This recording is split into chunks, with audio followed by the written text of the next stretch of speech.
Hi everyone, welcome to Adhyayan UPSC academy and I hope you all are good. JKS mains 2025 के लिए मैं एक lecture series बनाने जा रहा हूँ जिसमें हमारा टॉपिक रहेगा बेसिक्स ऑफ आंसर राइटिंग। तो इस लेक्चर सीरीज का ये लेक्चर वन है and in the coming days we are going to discuss every dos and don'ts of mains answer writing. हमने प्रीलिम्स क्वालिफाई किया। प्रीलिम्स की स्किल जो थी वो डिफरेंट थी। मेयरली नॉलेज होना एक अच्छे आंसर रेटिंग के लिए काफी नहीं है। तो हम आने वाले दिनों में बिल्कुल वो चीजें डिस्कस करेंगे कि जिनको हमें अवॉइड करना है और जो चीजें हमें प्रैक्टिस करनी है ताकि हमारी आंसर राइटिंग काफी इफेक्टिव हो सके।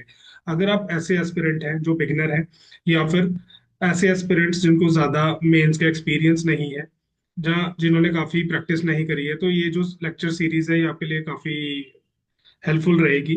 तो आप अपने फ्रेंड्स और फैमिली के साथ इसको शेयर कीजिए सो दैट उनको भी इस चीज का फायदा हो। तो आज की वीडियो में we are going to discuss that what are the parameters which are being evaluated by UPSC और PSC in your answer sheet. तो देखिए वो सारी चीजें मतलब हम डिस्कस करेंगे कि जब आपकी आंसर शीट एग्जामिनर के पास जाती है तो वो किन चीजों पे ध्यान देते हैं और कौन सी चीजें आपको प्रैक्टिस करनी है, कौन सी चीजें आपको अवॉइड करनी है। सबसे पहली चीज that is your content quality and accuracy. तो देखिए कंसेप्चुअल क्लैरिटी होना यहाँ पे ज्यादा मायने रखता है रादर देन फैक्चुअल ओवरलोड होना। फैक्चुअल ओवरलोड होने का ये मतलब है कि हमें काफी सारे फैक्ट्स याद हैं बट उसको एक अच्छी डायरेक्शन नहीं दे पाते, हम लोग अच्छे आंसर में नहीं लिख पाते। तो हम लोग जो भी वहां पे फैक्ट्स दे रहे हैं वो एक सॉलिड और एक ऑथेंटिक सोर्स द्वारा वो लिए गए होने चाहिए। जैसे आप किसी कॉन्स्टिट्यूशनल प्रोविजन का वहां पे यूज कर सकते हैं, आप किसी कमेटी की रिपोर्ट का यूज कर सकते हैं, सुप्रीम कोर्ट की जजमेंट्स और करंट अफेयर की आप लोग वहां पे यूज कर सकते हैं। अब इसको अगर मैं एग्जाम्पलीफाई करूं तो फॉर एग्जाम्पल आप अपनी आंसर राइटिंग में लिख रहे हैं कि in these days crime against women is rising, right? This is your first statement and secondly आप इसी स्टेटमेंट को सप्लीमेंट करेंगे विद फैक्ट। तो आप क्या लिखेंगे अपनी आंसर कॉपी में? आप लिखेंगे as per recent NCRB data, there is a 12.9% increase in crime against women and specifically ये 2018 से लेकर के 2022 के बीच में देखने को मिला है। एंड दिल्ली, हरियाणा एंड तेलंगाना आपके ऐसे एरियाज हैं जहां पे क्राइम में आपको काफी बढ़ोतरी देखने को मिली है। तो सिमिलर स्टेटमेंट है, आप यहाँ पे देख सकते हैं कि एक बड़ी बेसिक सी नॉलेज रखने वाला बच्चा भी ये चीज बता सकता है कि पहली वाली स्टेटमेंट में उतनी एक्यूरेसी नहीं आ रही है, वो एक जनरल स्टेटमेंट लग रही है कि क्राइम अगेंस्ट वुमेन बढ़ रहा है। दूसरी स्टेटमेंट में आप स्पेसिफाई कर रहे हो कि नेशनल क्राइम रिकॉर्ड ब्यूरो के रिसेंट डाटा के अकॉर्डिंगली पिछले कुछ सालों में स्पेसिफिकली 2018 से लेकर के 2022 में 12.9% की बढ़ोतरी देखने को मिली है क्राइम अगेंस्ट वुमेन में। तो ऑटोमेटिकली अगर आप अपने आप को एग्जामिनर की जगह पे रख के सोचे तो you are going to give more marks to the second statement. तो मेरी जो पहली चीज थी जो मैं कहना चाहता था कि आपकी कंटेंट की क्वालिटी अच्छी होनी चाहिए, उसकी एक्यूरेसी अच्छी होनी चाहिए, वो एक ऑथेंटिक और सॉलिड सोर्स द्वारा लिया गया आपका कंटेंट होगा तो आपको अच्छे मार्क्स मिलेंगे। और आपको अवॉइड क्या करना है? हाफ बेक फैक्ट्स, यानी कि कई बार क्या होता है हमें ना उतना अच्छा याद नहीं रह पाता एग्जाम के दौरान, तो मैं कुछ मिस आउट कर रहा हूँ लाइक 1970 या फिर 1975, तो मुझे कुछ समझ में नहीं आ रहा है, तो बेटर यू लिव इट। आप उसको गलत मेंशन करने की जगह ना मेंशन करिए, ठीक है? तो वो ठीक रहेगा। रॉन्ग डाटा बिल्कुल भी मत दीजिए और मिस कोटेड आर्टिकल्स और जजमेंट जिसके बारे में आप श्योर नहीं है वो बिल्कुल भी मत लिखिए। तो ये हमारा पहला पैरामीटर है जो आपकी आंसर कॉपी में इवेलुएट किया जाएगा। इसके बाद context is very important in answer writing. देखिए जिस लिहाज से आपको क्वेश्चन पूछा जाएगा आप उसी लिहाज से उसका आंसर लिखेंगे। तो कॉन्टेक्स्ट में डिसाइड करने में हमें जो डायरेक्टिव वर्ड्स होते हैं जिनको हम कॉमनली टेल वर्ड्स भी बोलते हैं वो काफी इंपॉर्टेंट रोल प्ले करते हैं। जैसे डिस्कस होगा, एनालाइज होगा, क्रिटिकली एग्जामिन होगा या फिर कमेंट होगा। तो उसके अकॉर्डिंगली आपके क्वेश्चन का जो पूरा का पूरा मायने है वो बदल जाएंगे। और अगर आप एक्स्ट्रा इन्फॉर्मेशन देते हो तो उसका आपको कोई रिवॉर्ड नहीं मिलने वाला यूपीएससी या जेकेपीएससी में। क्योंकि देखिए हमें ना एक कॉलेज से, हमारे एकेडमिक्स में एक आदत होती है कि हम लोग एक टॉपिक देखते हैं और उससे मिलता जुलता कुछ भी लिख देते हैं, लेकिन यहाँ पे आपको एक्स्ट्रा लिखने के कोई भी मार्क्स नहीं मिलने वाले। और अगर आप कुछ आउट ऑफ कंटेक्स्ट लिखेंगे तो आपको 0 मार्क्स मिलेगा। ये चीज आप अपने माइंड में रखिए बिफोर यू राइट एनीथिंग। तो इस चीज को मैं नीचे एग्जांपल के साथ क्लियर करूंगा कि कॉन्टेक्स्ट के अकॉर्डिंगली कैसे क्वेश्चन को लिखा जाए। अब यहाँ पे एग्जांपल के तौर पे एक स्टेटमेंट है कि discuss the role of ethics in public administration. तो यहाँ सिंपली पूछा गया है कि एथिक्स का पब्लिक एडमिनिस्ट्रेशन में क्या रोल होगा। तो सबसे पहले जो ये आंसर है, फर्स्ट वन, ये आउट ऑफ कॉन्टेक्स्ट है, और सेकंड वाला आंसर कॉन्टेक्स्ट में है। इसको पढ़ेंगे फिर समझेंगे। देखिए क्वेश्चन बहुत ही क्लियर है कि एथिक्स का पब्लिक एडमिनिस्ट्रेशन में क्या रोल है। और यहाँ पे मतलब हम लिख रहे हैं ethics is about morality and values.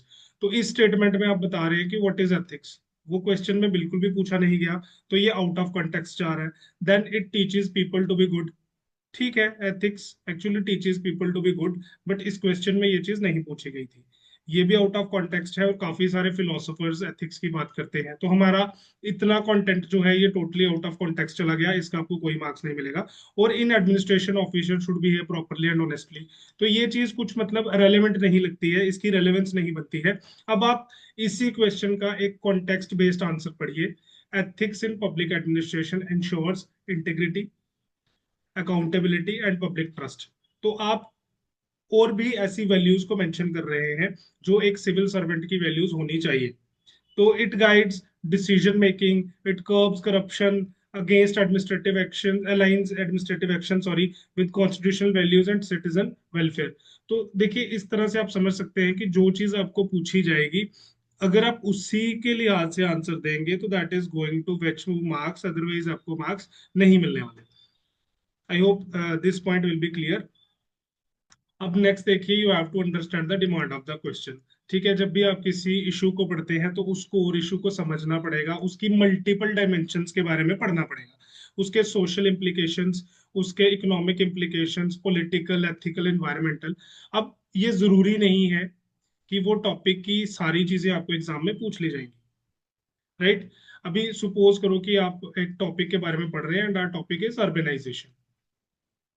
तो आपने अपनी पढ़ाई के दौरान अर्बेनाइजेशन के सारे एस्पेक्ट्स के बारे में पढ़ा है, आपने उसके सोशल एस्पेक्ट्स के बारे में पढ़ा है, आपने इकोनॉमिक, पॉलिटिकल, एथिकल, इसी तरह से उसके सारे एस्पेक्ट्स के बारे में पढ़ा है। एंड वहां पे आपको क्वेश्चन आ जाता है कि what are the environmental implications of urbanisation. तो उसमें चाहे आपकी नॉलेज में ये सारे पॉइंट्स हैं, you are not going to write that. And if you are going to do that, आपको मार्क्स नहीं मिलेंगे, नेगेटिव मार्क्स मिलेंगे। ठीक है, आपको 0 मार्क्स मिलेंगे। आपको सिर्फ इन्वायरमेंटल एस्पेक्ट्स के बारे में पूछा गया है, तो आप उसी के बारे में दीजिए। बाकी डायरेक्टिव वर्ड्स जो है वो आपको गाइड करेंगे कि आपका आंसर किस डायरेक्शन में रहेगा। और आने वाली वीडियोस में मैं डिटेल में डिस्कस करूंगा कि डायरेक्टिव वर्ड्स को कैसे समझें और किस तरह से अपने आंसर को शेप करें। देखिए यहाँ पे मैंने एक चीज लिखी है कि जो एवरेज राइट इंफॉर्मेशन है, ठीक है, टॉपर्स राइट इंटरप्रिटेशन। ठीक है, जो एवरेज स्टूडेंट्स होते हैं वो इंफॉर्मेशन देते हैं, वो बेयर फैक्ट्स देते हैं, वो किस चीज को इंटरप्रेट नहीं कर सकते, वो टॉपर्स इंटरप्रिटेशन को करते हैं, राइट। अब देखिए एनालिटिकल यहाँ पे स्किल की बात की जा रही है कि जैसे अर्बेनाइजेशन बढ़ रही है, तो आपको फैक्ट्स के बारे में पता है कि अर्बनाइजेशन बढ़ रही है, तो आप सिर्फ इंफॉर्मेशन दे रहे हो, बट उसके सारे इंप्लीकेशंस के बारे में अगर आप जानते हैं तो आप उसको इंटरप्रेट कर रहे हैं। और अगर आपकी ऐसी स्किल है तो you are definitely going to get more marks. Then structure and organisation का आपको खास ख्याल रखना पड़ेगा। ठीक है, आइडियली हम लोग क्या करते हैं, हम लोग अपने आंसर को 3 पार्ट्स में डिवाइड करते हैं, इंट्रोडक्शन, बॉडी एंड कंक्लूजन। तो हम ऐसा मानते हैं कि जो आपका इंट्रोडक्शन है वो आपका रफली 10 to 15% होगा। 10 to 15% जो भी आपकी ड्यूरेशन वर्ड लिमिट है, वेदर इट इज 250 और 150, तो 10 to 15% इंट्रोडक्शन, 10 to 15% आपका कंक्लूजन, तो अप्रोक्सीमेटली 70% के आसपास आपका मेन बॉडी रहता है। तो आप जब भी इंट्रोडक्शन दीजिए तो हर बार डेफिनेशन लिखना इज नॉट इम्पोर्टेंट, जैसा कंटेक्स्ट पूछा गया होगा वैसे ही आप उसमें इंट्रोडक्शन लिखेंगे। देन हेडिंग्स और सब हेडिंग्स के साथ आप अपनी बॉडी को इम्प्रेसिव बना सकते हैं, उसको बिल्कुल एक अंडरस्टैंड करने के तरीके पे लेके जा सकते हैं, और इसके मल्टी डायमेंशनल एनालिसिस भी आप कर सकते हैं, और कंक्लूजन में आप वे फॉरवर्ड दें, आप वैल्यू बेस्ड दें, आप एक कॉन्स्टिट्यूशनल विजन दे सकते हैं, या फिर अगर आपका विजन पूछा गया आप वो भी दे सकते हैं। और ये कंक्लूजन कैसा होगा, या फिर मेन बॉडी कैसी होगी, या फिर आपका इंट्रोडक्शन कैसा होगा, that purely depends upon the directive words. तो डायरेक्टिव वर्ड्स का मैं ऑलरेडी मेंशन कर चुका हूँ कि मैं अगली वीडियो में डिटेल्ड एक वीडियो बनाऊंगा कि डायरेक्टिव वर्ड्स को हम कैसे एनालाइज करें और कैसे उसको यूज करें अपनी आंसर राइटिंग में, right. Then comes the analytical depth. देखिए, आप अगर किसी भी इशू को लिंक कर सकते हैं उसके कॉजेज और उसके कॉन्सिक्वेंसेस के साथ, अगर आप व्यू पॉइंट्स को कंपेयर कर सकते हैं, आप चैलेंजेस को आइडेंटिफाई कर सकते हैं और उसमें सॉल्यूशन भी आप कोट कर सकते हैं, तो आप उसके नेगेटिव पॉजिटिव जो हैं वो अगर इजीली सॉर्ट आउट कर सकते हैं, तो आप बहुत अच्छा एक आंसर लिख सकते हैं। फॉर एग्जाम्पल, जैसे अगर हमें अनएम्प्लॉयमेंट के एनालिसिस के बारे में बोलें, तो हमें ये बड़ा क्लियरली पता है कि इंडिया में अनएम्प्लॉयमेंट बढ़ रही है। तो हम सिंपल सी एक स्टेटमेंट लिख देते हैं कि इंडिया फेसेस अनएम्प्लॉयमेंट। तो उसमें आपका एनालिटिकल डेप्थ तो समझ में नहीं आ रही है एग्जामिनर को, क्योंकि आप एक सिंपल स्टेटमेंट को रीस्टेटमेंट के तौर पे अपने आंसर में बता रहे हो, India faces unemployment and yes you are writing the same. But अगर आप ऐसे लिखते हो कि not just India faces unemployment, इसके अलावा कुछ स्ट्रक्चरल, कुछ साइक्लिक और कुछ फ्रिक्शनल कॉजेज भी हैं, और कुछ पॉलिसी कंस्ट्रेंट भी हैं हमारी कंट्री में, तो दैट मीन्स कि you are looking around and you are trying to sort out कि क्या क्या एक्स्ट्रा प्रॉब्लम्स हैं। तो इसको बोलते हैं एनालिटिकल डेप्थ, जो कि आपकी प्रैक्टिस के साथ आएगी। एंड आई होप कि आपको ये वाला पॉइंट भी क्लियर होगा। Then the next thing is balance and objectivity. अब ये बैलेंस एंड ऑब्जेक्टिविटी क्या चीज है? आपको कभी भी एक्सट्रीम ओपिनियंस नहीं देने, आपको दोनों साइड्स के बारे में पता होना चाहिए, क्योंकि क्वेश्चन जो है, दिस इज नॉट अबाउट कि मैं क्या सोचता हूँ आप क्या सोचते हो। ठीक है, आप जब एडमिनिस्ट्रेटर हो तो आपको दोनों पक्षों को सुनना पड़ता है, और एब्सोल्युटली एक पक्ष सही होगा या गलत होगा ऐसी पॉसिबिलिटी बड़ी रेयर होगी। तो आपको दोनों साइड को देख करके एक न्यूट्रल, मैच्योर और एडमिनिस्ट्रेटर लाइक टोन में बोलते हुए आंसर देना होगा। एग्जाम्पल के तौर पे मैं आपको यहाँ पे क्वेश्चन दे रहा हूँ कि आपको क्वेश्चन आ गया कि प्रोटेस्ट,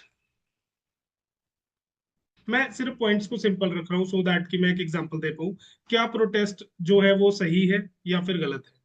अब देखिए, एक्सट्रीम एंड्स अगर आप देंगे तो एक्सट्रीम पे आप बोलेंगे, एक एक स्टैंड आपका ये रहेगा कि प्रोटेस्ट हर बार सही है, राइट। तो एक आपका ये एक्सट्रीम पे एंड रहेगा कि प्रोटेस्ट हर बार नेगेटिव कॉन्सेप्ट है। तो इसमें क्या होता है कि आपकी एनालिटिकल एबिलिटी बड़ी नैरो दिखती है। तो इस तरह के आंसर में आपको मार्क्स नहीं मिलेंगे।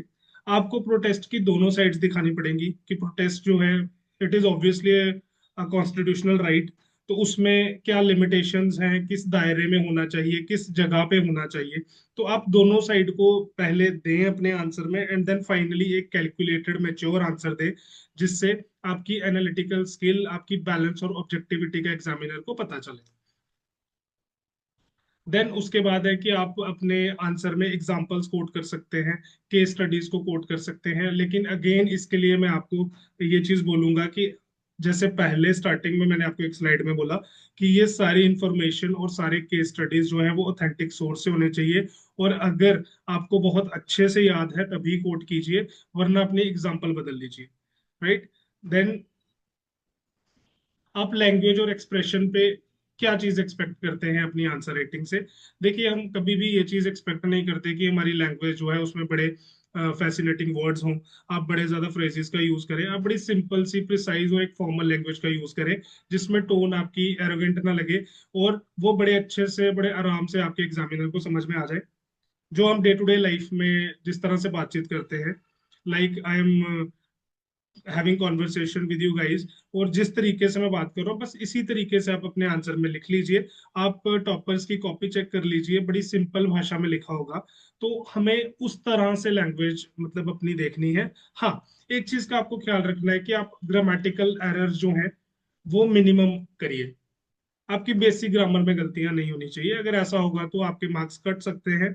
आप कोई बड़ी अच्छी वोकेबलरी यूज करने का आपको कोई यहाँ पे जरूरत नहीं है। और कुछ जर्नलिस्ट इमोशनल या फिर आपकी रेबल जैसी टोन नहीं होनी चाहिए। आपकी थॉट प्रोसेस की क्लैरिटी बड़े अच्छे से जो है वो दिखनी चाहिए एग्जामिनर को। और आपकी इंग्लिश की थोड़ी बहुत फ्लुएंसी हो, दैट्स फाइन, बट बहुत ज्यादा फैंसी इंग्लिश नहीं चाहिए। देन फाइनली आपकी प्रेजेंटेशन मैटर करती है। अब देखिए प्रेजेंटेशन क्या है कि आपके एग्जामिनर को दिन भर में बहुत सारी कॉपीज चेक करनी है। लाइक हो सकता है 50, 100, I am not sure about the number, but इतना हम कह सकते हैं कि उनको दिन भर आंसर कॉपीज चेक करनी है। तो आपकी कॉपी थोड़ी सी बेटर दिखेगी, तो उनको राहत मिलेगी और वो आपको अच्छे नंबर भी देंगे। उनको अच्छा लगेगा, सिंपल भाषा में बोल रहा हूँ। तो देखिए यहाँ पे सामने मैंने एक सैंपल आंसर रखा है। क्वेश्चन है कि मौर्यन एम्पायर जो है उसने अपनी डोमिनेंस एक बड़े सारे पोर्शन पे कैसे स्टैब्लिश करी इंडियन सब कॉन्टिनेंट में, उसके रीजन मतलब आपको देने हैं। तो यहाँ पे देखिए इंट्रोडक्शन थोड़ी सी मतलब दे दी। और उसके बाद जब हम इंट्रोडक्शन के बाद मेन बॉडी पे आ रहे हैं, तो जिस तरह से अलाइनमेंट है मतलब आपकी राइटिंग में, तो यहाँ से समझ में आ रहा है सबको कि ये इंट्रोडक्शन थी and now the main body is going to start. और जितने भी पॉइंट्स है वो क्लियरली एक मार्जिन के साथ, थोड़ा सा मार्जिन के साथ we are shifting from one point to next point. तो इस तरह से आप मतलब प्रॉपर स्पेसिंग का ध्यान रखिए और कीवर्ड्स को अंडरलाइन करिए। ऐसा नहीं है कि आप मतलब पूरी आंसर शीट को अंडरलाइन कर दें। ठीक है, आप कीवर्ड्स को अंडरलाइन करिए और जहां पे जरूरत होगी आप अपने डायग्राम्स की और फ्लो चार्ट्स का यूज करें, wherever it is suitable. ऐसा नहीं है, देखिए एक बेसिक सी चीज मैं आपको बता रहा हूँ कि देर आर डिफरेंट अप्रोचेस जिसमें हम आंसर लिख सकते हैं। हर क्वेश्चन को हर एक सिंगल अप्रोच कभी सूट नहीं करेगी। दैट विल डिपेंड्स अपॉन की डायरेक्टिव वर्ड क्या है, या फिर आपका क्वेश्चन कौन से सब्जेक्ट में से आ रहा है। कहीं पे डायग्राम इज इंपॉर्टेंट, कहीं पे flow chart will work, and कहीं पे आपके bulleted points will work. That will purely be subjective. तो इस चीज के बारे में हम अपनी नेक्स्ट वीडियो में डिस्कस करेंगे। देन आपको दिखाने के लिए मैंने ये एक फोटो बीच में डाल दी थी, so that you you have an idea कि एक अच्छे आंसर में स्पेसिंग कैसे की जाती है। एंड फाइनली आपको टाइम और वर्क मैनेजमेंट भी करना पड़ेगा। आपको प्रिपेयर्ड रहना पड़ेगा कि आपको कितने टाइम मिलेगा, कितने मिनट्स मिलेंगे फॉर क्वेश्चन। और अपनी जब आप प्रैक्टिस सेशन करिए, आप कोशिश कीजिए कि अगर आपको एग्जाम में 7 मिनट्स मिलेंगे तो you try to complete your question in 6 minutes. क्योंकि एग्जाम में ऑटोमेटिकली थोड़ा बहुत आपकी परफॉर्मेंस जो है वो लो होने के चांसेस हो जाते हैं। तो आप अपने जब भी आंसर राइटिंग की प्रैक्टिस करिए उसको टाइमर लगा करके कीजिए, दैट विल हेल्प। तो आज की वीडियो में मैं यही सब डिस्कस करना चाहता था। इसके अलावा मैं एक चीज अनाउंस करना चाहता हूँ कि we are going to start our mains enrichment course. इसमें आपकी जो प्रिपरेशन है, अगर आपने आंसर राइटिंग की प्रिपरेशन अभी अच्छे से नहीं करी, हम उसको करेंगे, आपके सारे सिलेबस को थ्रू आंसर राइटिंग कवर करेंगे। अनलिमिटेड आंसर राइटिंग आप कर सकते हैं और अपनी आंसर शीट्स को इवेलुएट करवा करके प्रॉपर फीडबैक हमसे ले सकते हैं। इसके अलावा we are also having test series for JKS mains 2025। Essay और एथिक्स का स्पेशल कोर्स थोड़े दिन में हम स्टार्ट करने जा रहे हैं। इसके अलावा आपकी कोई भी रिक्वायरमेंट है रिगार्डिंग मेंस, तो आप हमें कांटेक्ट कर सकते हैं। नंबर्स आपको स्क्रीन पे मेंशन्ड है। और ये जो हमारा कोर्स है ये दोनों ही मोड्स में अवेलेबल है, ऑफलाइन और लाइव ऑनलाइन। और अगर आप ऑनलाइन कोर्स को चूज करते हैं तो you can avail a discount of 30%। तो आज की वीडियो के लिए इतना ही। अगर आपको ये इन्फॉर्मेशन हेल्पफुल लगी है तो प्लीज अपनी फैमिली और फ्रेंड्स के साथ इसे शेयर करिए। और आने वाले दिनों में एग्जाम रिलेटेड इसी तरह के कंटेंट के लिए हमारे कांटेक्ट में रहिए। Thank you so much and all the very best for your preparation.